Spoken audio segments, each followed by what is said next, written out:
একটা বাবার এই না এখানে মারতেছে। না না না না, কখন না, ওনার নিজের মুখের কথা। 5 টাকা দিয়ে কোনদিন অপারেশন হয় ভাই? তো এরা গোসল করে, তো কাশেম ভাই যে বয়স্ক লোক মুরব্বী, উনি বলছে যে ভাই আমি গোসল করাইতে একটু অস্বীকার করতেছি, বলতেছে যে ওই শরীরে বিভিন্ন অংশে কাটা ছেঁড়া থাকে। এরপরে আর একদিনও লাশ আসেনি। তা আমরা কিভাবে প্রমাণ রাখবো? ওনার উদ্দেশ্য হচ্ছে কি মানুষ পাচার করা বা মানুষের কিডনি বিক্রি করা, মানুষের কিডনি বিক্রি করা, মানুষের কিডনি বিক্রি করে উনি ধনী হওয়া।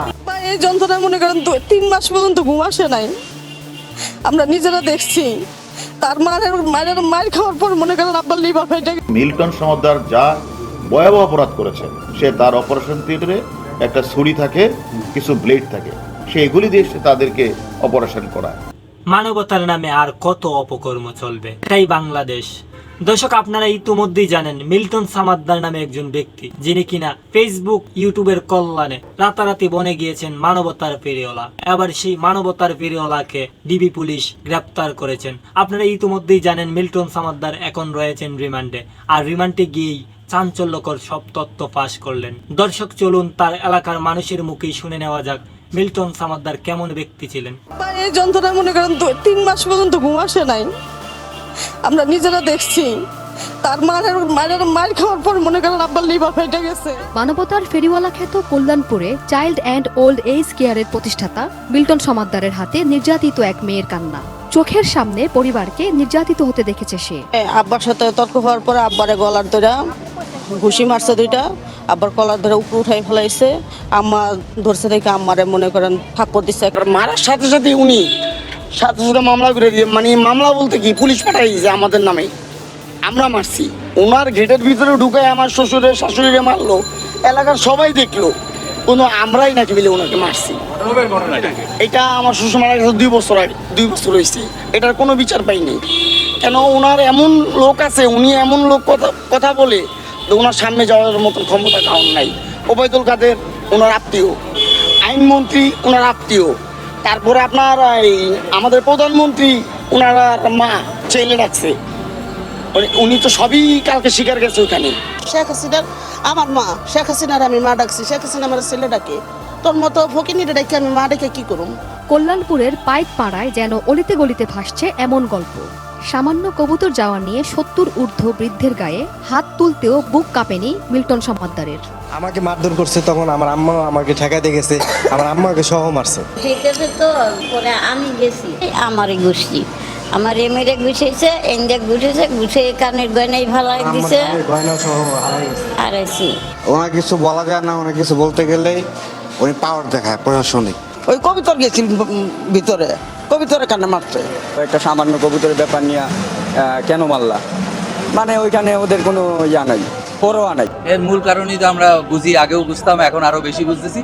সেটা তার ওই আশ্রমের নামে মানবতার আড়ালে আসলে অমানবিক কাজ চলতো এবং পৈশাচিক কাজ চলতো। সেইটাকে গোপন করার জন্যই, সেটাকে লোকচক্ষুর অন্তরালে রাখার জন্যই সে এই ধরনের একটা আবরণ দিয়ে অথবা এই ধরনের একটা ছদ্মবেশের করে কিংবা এই ধরনের তথাকথিত আপনার নিয়ম কারণ দেখায়া মানুষজনকে সে ভিতরে ঢুকতে দিত না। তো এরা গোসল করে, তো কাশেম ভাই যে বয়স্ক লোক মুরব্বী, উনি বলছে যে ভাই আমি গোসল করাইতে একটু অস্বীকার করতেছি, বলতেছে যে ওই শরীরে বিভিন্ন অংশে কাটা ছেঁড়া থাকে, সেলাই করা থাকে, কাটা ছেঁড়া থাকে, এদিকে আবার থাকে। বলছে যে কোথায় আর কি, কোন জায়গায় দেখাচ্ছে পেটের এদিকে, হ্যাঁ এদিকে কাটা থাকে, আবার অনেক সময়। তো এই কথা বলার পরে তো আমিও ছিলাম, খাদেম সাহেবের দায়িত্ব দেওয়া হয়েছিল যে মোবাইলে ভিডিও আর ছবি তুলে রাখতে, যে কখন কোন সমস্যা হয়ে যায়, যেহেতু এটার লাশের ব্যাপার। তো এইটা করার পর এরপরে আর একদিনও লাশ আসেনি, আর আসেনি একটা লাশ। তার অবশ্যই বিচার হওয়া উচিত, অবশ্যই ফাঁসি দাবি করি।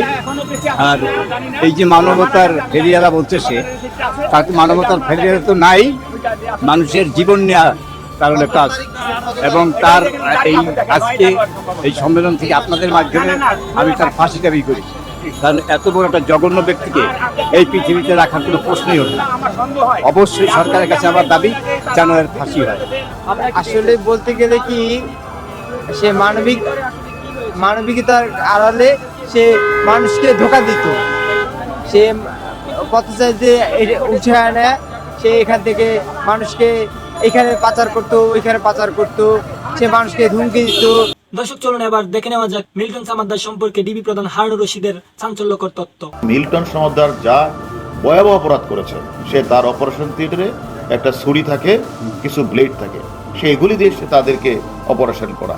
তো এরকম ভয়াবহ অমানবিক আচরণ রাস্তা থেকে ধরে এনে এই যে অটিজম বাচ্চা বা প্রতিবন্ধী মানুষগুলির সাথে এ ধরনের অসভ্য আচরণ, এটা আমি মনে করি আমাদের বাংলাদেশের জন্য মানুষের জন্য লজ্জাজনক। অতএব তার সাথে যারা জড়িত, তাদেরকে যারা প্যাট্রোনাইজ করেছে, তারা ফেসবুকে ফলোয়ার বাড়ানোর জন্য যারা প্যাট্রোনাইজ করেছে এবং তাকে যারা হেল্প করেছে, তার ফাউন্ডারে যারা মেম্বার রয়েছে, আমরা প্রত্যেককেই আমরা আইনের আওতায় নিয়ে আসবো। তার নামে যে সার্টিফিকেট দিত বা সার্টিফিকেটের সিল এবং স্বাক্ষর দিতে, সে তার কোনোটাই জানতেন না। মাসে তাকে একবার নিয়ে আসতো, আইসাতে সে তাকে ঘুরাই নিত, সেই হিসেবে তাকে 12,000 টাকা দিত।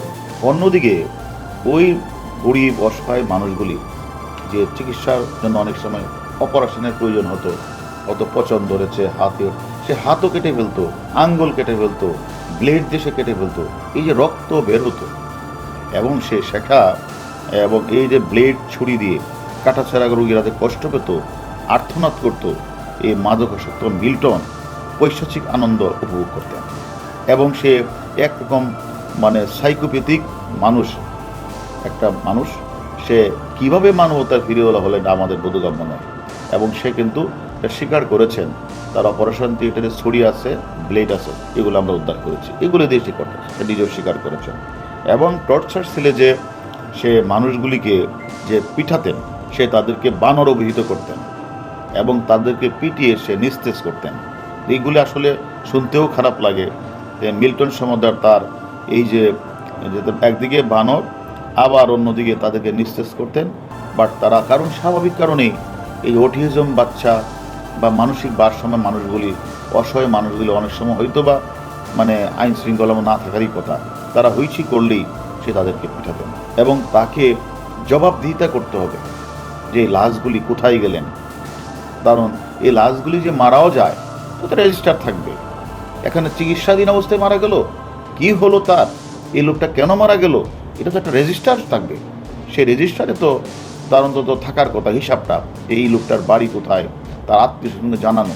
সে উল্টা যে মানুষগুলি অসহায় কোনো বাচ্চা বা কোনো শিশুকে নিয়ে দিয়ে আসতো, এই লোকটা যখন কখনো জানতে চাইতো যে আমি যে বাচ্চাটা দিয়ে গিয়েছিলাম কোথায়, উল্টা ওই লোকটাকেই টর্চার সেলে পিটাতো। মানুষ কতটা ভয়ঙ্কর হলে এমন নিকৃষ্ট কাজ করতে পারে। অসহায় মানুষদের নিয়ে মানবতার নামে ফেসবুকের কল্যাণে কোটি কোটি টাকা আত্মসাৎ করেছেন এই মিল্টন সামাদ্দার। দর্শক আপনারাই একটু বলুন, মিল্টন সামাদ্দারের কি শাস্তি হলে আপনারা খুশি হবেন? বিস্তারিত আপনারা কমেন্টে বলে যাবেন। ধন্যবাদ সবাইকে।